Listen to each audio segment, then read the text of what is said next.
Friends, this is accounting equation का second session. आप लोग क्वेश्चन देखे हैं। एक बेसिक क्वेश्चन से हम लोग शुरू करेंगे, उसका बाद different variety of problems from your books, see study mat etcetera. आपका जो क्लास 11 का बुक है उससे भी करेंगे। So first we are starting with a particular question. Hopefully you have seen the question. Question में पहले लिखा है कि show the accounting equation with details. Date दिया है 1/4/2022।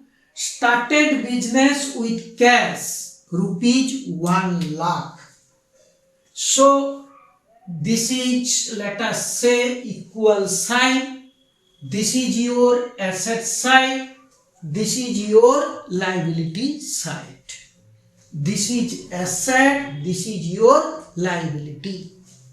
Now asset side में लिख देते हैं आपका फिक्स्ड एसेट। फिक्स्ड एसेट का अंदर कितना भी फिक्स्ड एसेट होता है वो आएगा, प्लस थोड़ा इधर देते हैं।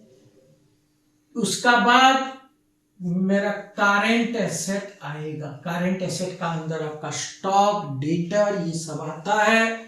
और कोई लोन है तो वो आएगा। मिसलेनियस एक्सपेंडिचर हम नहीं लिखते हैं क्योंकि नहीं दिए हैं।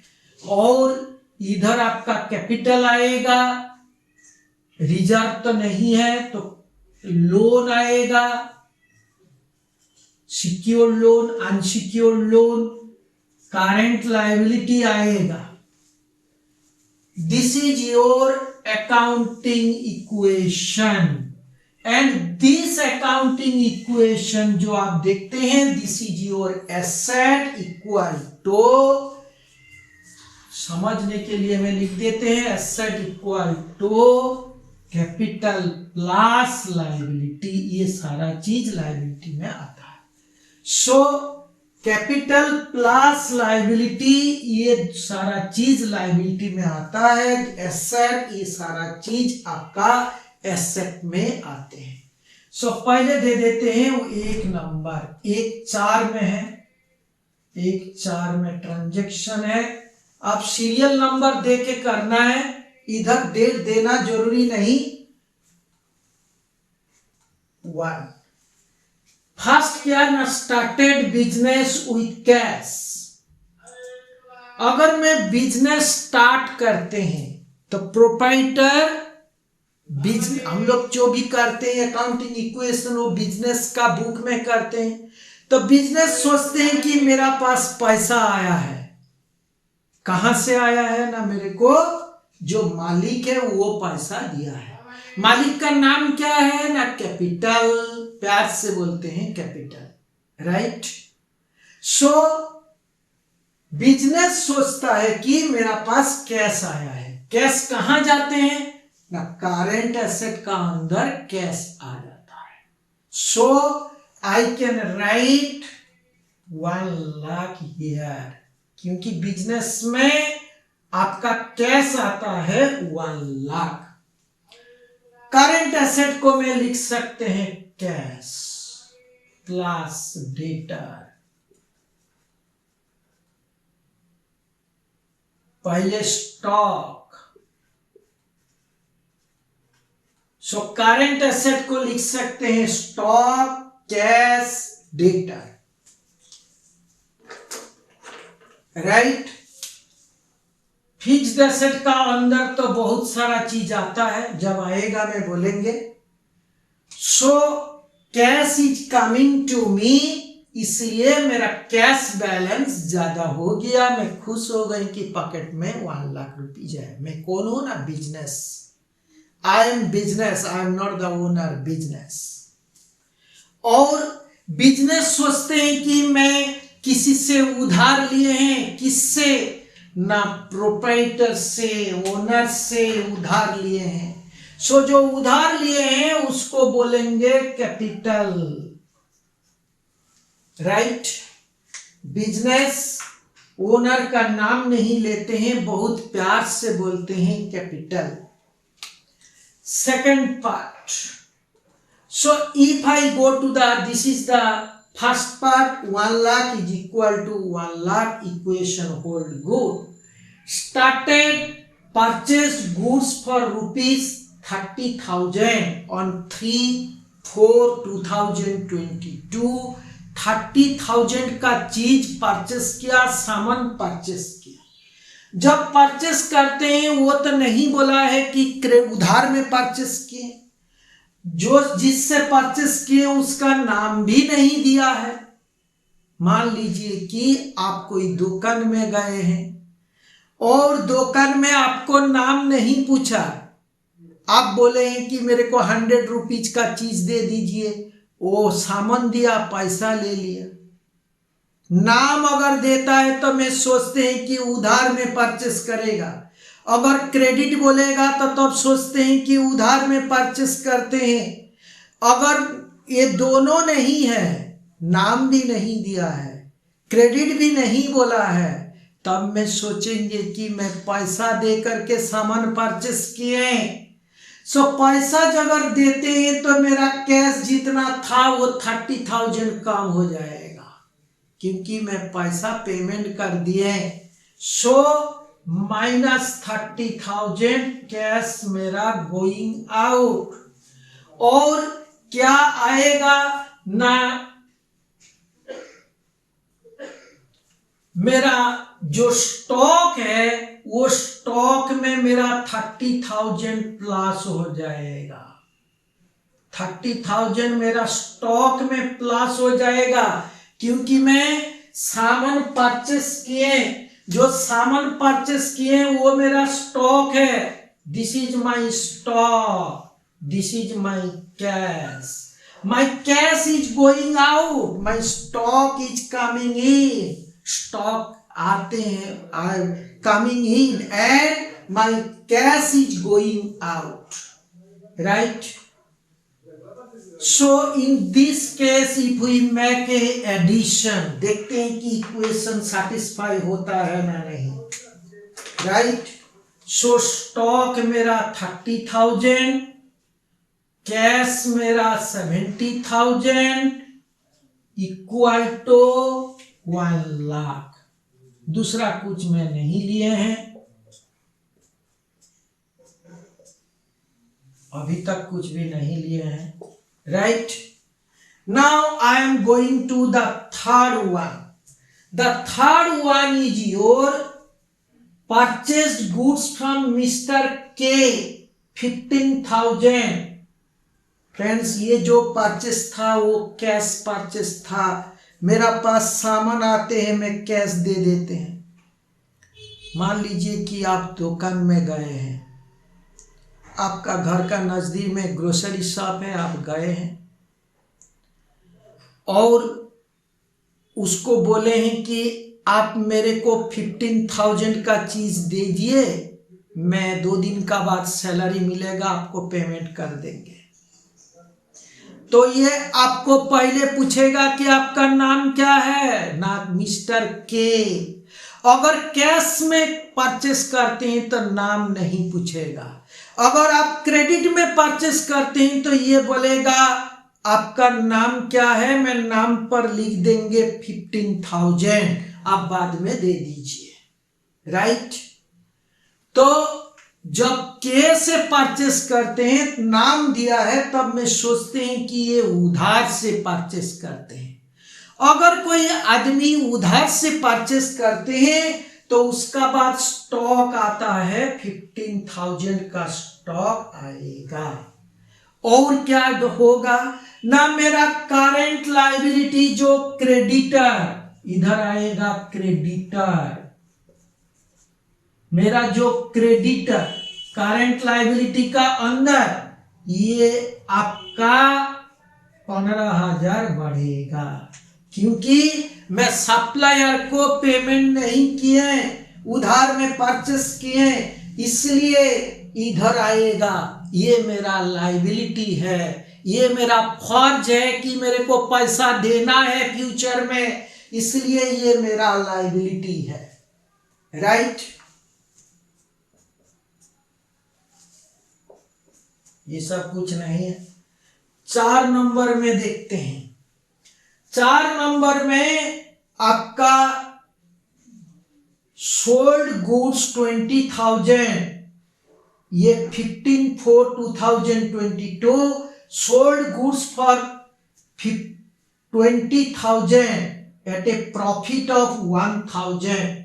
मैं 20,000 चीज का गुड्स सेल किए और 1,000 मेरा प्रॉफिट है। फ्रेंड्स, अगर आप 20,000 का रुपीज में आप सेल किए, 1,000 प्रॉफिट है, तो आपका चीज सामान का कॉस्ट कितना है, सामान का जो परचेस प्राइस कितना है ना, 19,000।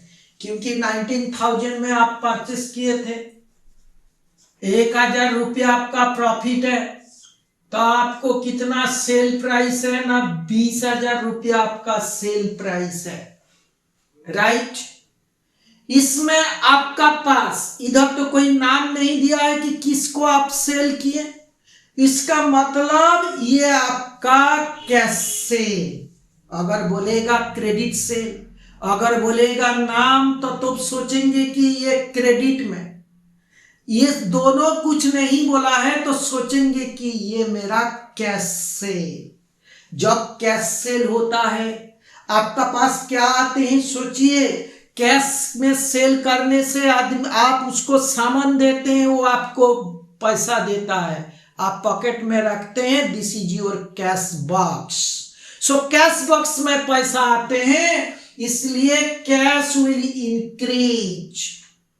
ये आपका 70,000 था और भी 20,000 जो सेल प्राइस, इसमें आपका कैश बढ़ेगा, cash will increase here cash. और जो चीज है आपका गोडाउन से 19,000 का चीज निकल जाएगा। सच है ना, नहीं सोचिए। ऐसे पैसा कोई दे देगा क्या? आप जो सामान देंगे उसका कॉस्ट है 19,000, वो माइनस हो जाएगा 19,000। राइट। और आपको जो 1,000 रुपया का मुनाफा मिलता है, प्रॉफिट मिलता है, वो प्रॉफिट आपका कैपिटल में ऐड हो जाएगा, क्योंकि प्रॉफिट, सारा प्रॉफिट आपका कैपिटल में आते हैं। सो फ्रेंड्स, ये देख लीजिए, जो 20,000 मेरा सेल प्राइस था, मेरा पॉकेट में 20,000 आया, मेरा कैश बैलेंस 20,000 इंक्रीज। और जो सामान में सेल किए उसका कॉस्ट 19,000, क्योंकि 1,000 रुपया, 20,000 में 1,000 रुपया प्रॉफिट है, इसलिए 19,000 मेरा स्टॉक से निकल जाएगा। और जो 1,000 मेरा प्रॉफिट है, ये प्रॉफिट मेरा कैपिटल में आएगा। अभी मैं थोड़ा देख लेते हैं इक्वेशन आपका।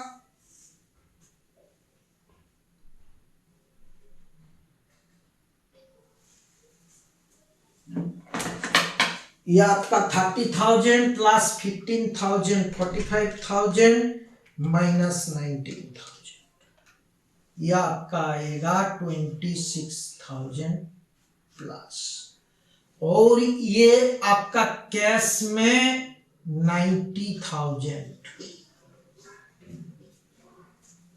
और इधर कैपिटल आपका 1,01,000, ये 15,000।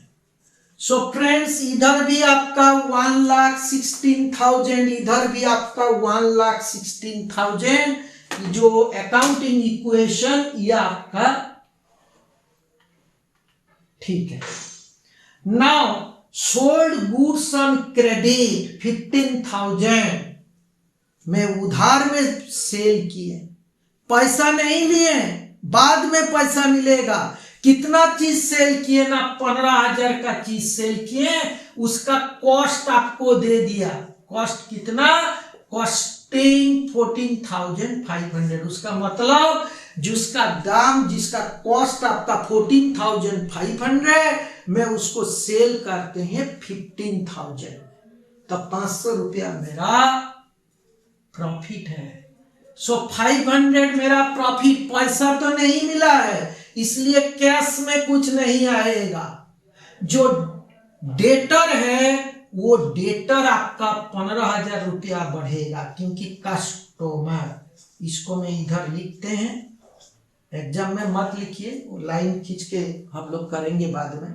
सो डेटर में ये जो आप डेटर देखते हैं वो डेटर 15,000 होगा, ये कस्टमर मेरा 15,000 क्योंकि कस्टमर से फ्यूचर में मेरे को 15,000 रुपया मिलेगा। और जो 14,500 ये मेरा स्टॉक से लेस हो जाएगा,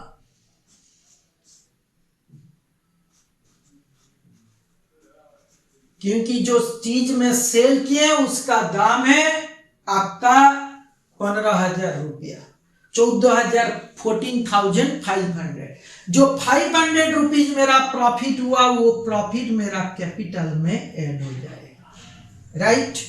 सो 15,000 रुपया का चीज में कोई कस्टमर को क्रेडिट में सेल किए इसलिए डेटर में ले लिए और उसका कॉस्ट मेरा 14,500 उधर ले लिए, जो 500 रुपीज प्रॉफिट है, प्रॉफिट कैपिटल, क्योंकि जो प्रॉफिट होता है या लॉस होता है वो ओनर का ही होता है इसलिए ओनर अकाउंट में ट्रांसफर हो गया।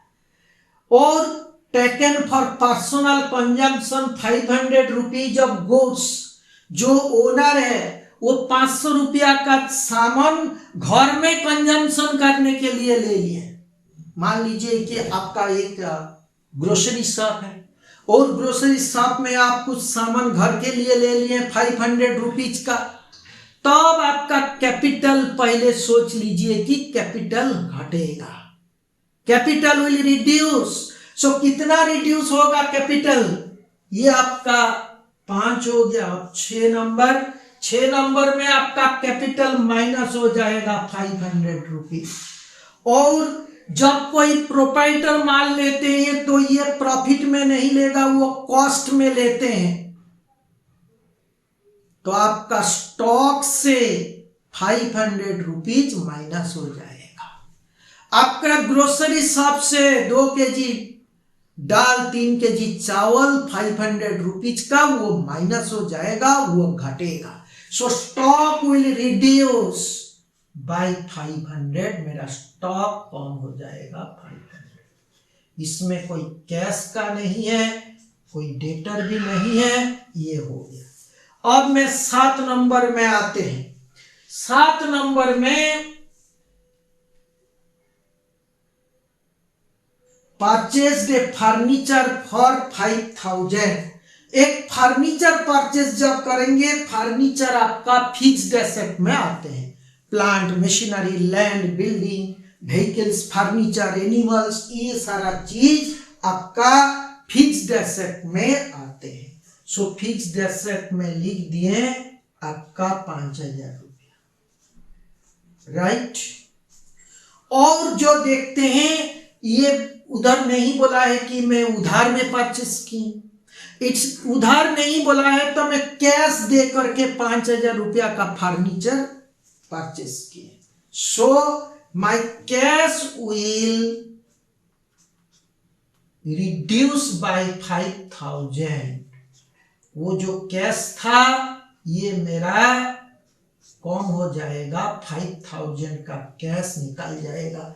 मेरा कैश बॉक्स से 5,000 रुपया निकल जाएगा और फर्नीचर मेरा घर में आ जाएगा, बिजनेस में आ जाएगा, और दूसरा कुछ नहीं होगा इधर। ये भी कुछ नहीं है, कुछ नहीं है, कुछ नहीं है।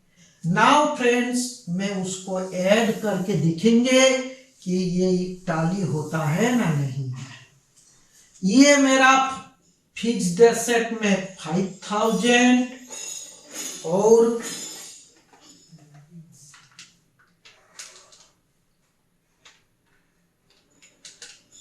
इसको देखते हैं 26,000 माइनस 14,500 माइनस 500 आपका 11,000,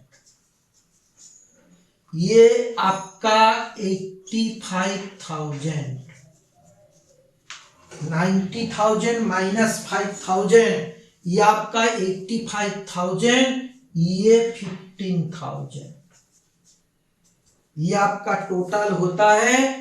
फिर इधर देखेंगे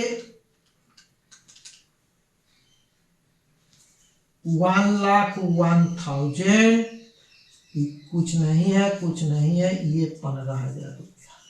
सो इधर 1,16,000,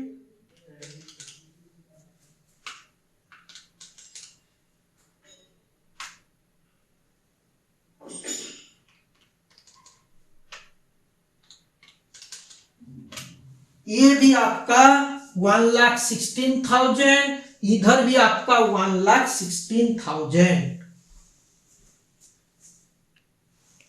राइट। सो ये जो देखते हैं ये अकाउंटिंग इक्वेशन फ्रेंड्स। फिर हम लोग नेक्स्ट सेशन में आगे बढ़ेंगे और आस्ते आस्ते करके slowly we will be going for very hard problem. अगर आपको पसंद लगता है तो आप सब्सक्राइब कर सकते हैं, कमेंट कर सकते हैं, right. Meet you in the next class. Thank you.